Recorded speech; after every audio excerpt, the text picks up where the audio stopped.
sam i tu sreću da se nađem u pravo vrijeme i na pravom mjestu, jer tog ljeta je u Republiku Hrvatsku stigao kao komandant Brintarskog kontingenta Ujedinjenih naroda za Hrvatsku pukovnik Mark Cook.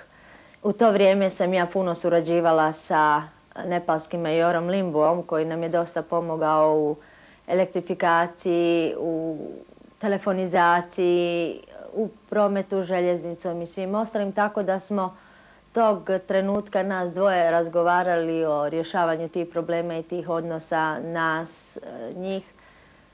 Kad je pukovnik Cook stigao, u tom momentu sam htjela da odem, da ne smetam, jer pak dolazi zapovjednik, ja nemam raditi što tu. Međutim, major Limbu, koji osim što je bio vojni zapovjednik, bio je jako dobar prijatelj. I rekao, ne, baš ostani jer ćeš ti najbolje objasniti pukovniku i povijest i stradanje u ovom ratu i sve ostalo. Tako da sam ga poslušala i ostala i upoznala pukovnika Marka Cooka. Iza tog je pukovnik htio da vidi Lipik, kada je čuo što je Lipik bio prije rata, kakav je bio. I onda mu je major rekao da najbolja osoba za to sam ja i zamolio da pukovniku pokažem Lipik. Kao što sam svim donatorima dotad prvo pokazivala, bila je zgrada dječjeg doma u Lipiku, porušena zgrada, moja zgrada nade koja čeka čarobnjaka da je digne iz pepela. Ne znajući da će pukovnik Cook jednim dijelom biti taj čarobnjak. Kada smo zastali pred ruševinama dječjeg doma i kada je čuo da je prva granata ispaljena na taj dom, na neisanjane dječje snove, bio je jako šokiran i iznenađen, jer kao pukovnik jedne vojske može razumjeti kad se gađaju nekakvi strateški objekti, nekakvi objekti koji su opasni za drugu stranu, ali da neko gađa bolnicu, crkvu, dječji dom, to je za njeg bilo šokantno. Dugo je posmatrao taj dječji dom i ja sam ga molila da pronađe nekog ko bi mogao pomoći u izgradnji.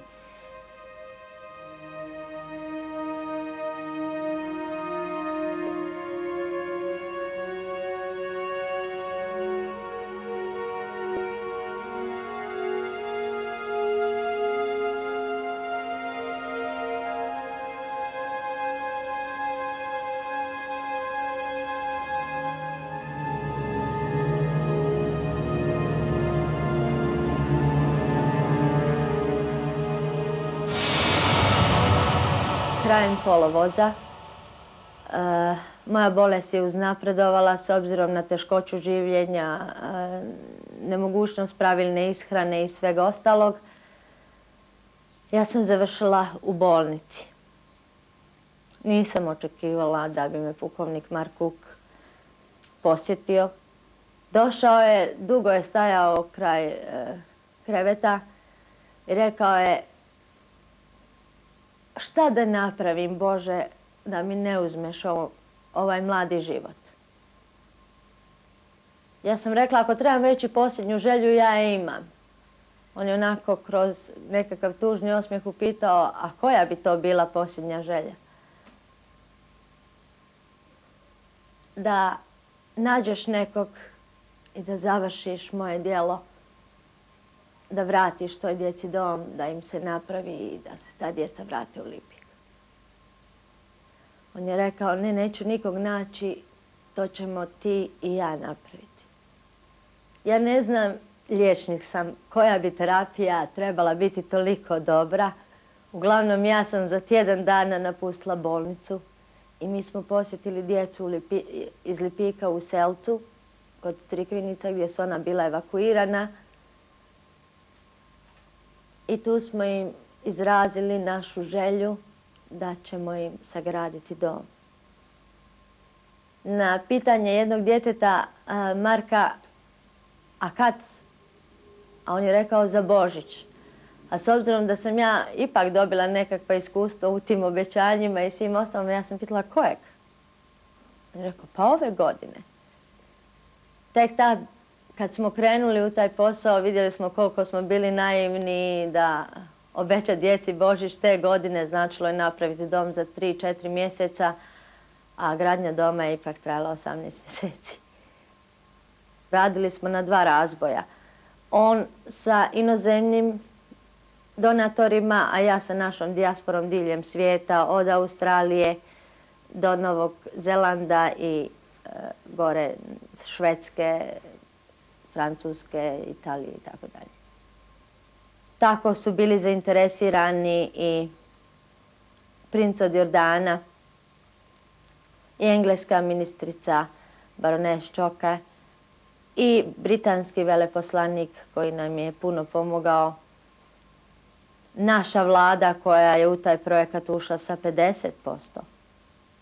Dakle, ne malim dijelom je ona dala svoj doprinos i možemo reći da je uz nas ona bila ta koja je pomogla ostvarenju tog sna vraćanja djeci doma. Vojnici pukovnika Marka Kuka dolazili su tu 6 vikenda za redom.